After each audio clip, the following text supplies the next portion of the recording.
পড়াশোনার পাশাপাশি খেলাধুলার প্রতি আমাদের যে ছেলেমেয়েরা ছোটবেলা থেকে আগ্রহী স্পোর্টসের জন্য,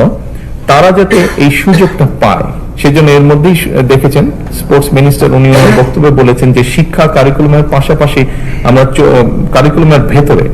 আমরা চতুর্থ শ্রেণী থেকে খেলাধুলাকে যাতে মোটামুটি কম্পালসারি করা যায়, অর্থাৎ আমাদেরকে স্কুলে যেরকম অঙ্ক, ইংরেজি, ভূগোল, ইতিহাস এগুলো যেরকম কম্পালসারি করতে হয়, আমরা চাচ্ছি যে বাচ্চাটা যে খেলাটাই পছন্দ করুক কিন্তু সেই খেলাটা তাকে খেলতে হবে, সেটাতে তাকে এক্সপার্ট হতে হবে, সেটাতে তাকে নিজেকে গড়ে তুলতে হবে। অর্থাৎ ইতিহাস, ভূগোল, বিজ্ঞান এই সাবজেক্টগুলোর পাশাপাশি আমরা খেলাটাকে কম্পালসারি করবো, সেটার মধ্যে মার্ক থাকবে, সেটার মধ্যে পাস ফেল থাকবে, যাতে সে সেটা সিরিয়াসলি নেয়। শুধু আচ্ছা বিকালে একটু খেলতে গেলাম বা অফ টাইমে একটু খেলতে গেলাম, নট দ্যাট, সিরিয়াসলি হতে হবে। অর্থাৎ আমরা আসলেই চাচ্ছি আমাদের ছেলেমেয়েরা যাতে সত্যিকার ভাবে নিজেকে একজন যে যেটাই খেলবে সেটাতে যাতে সে তাকে নিজেকে এক্সপার্ট হিসেবে গড়ে তুলতে পারে।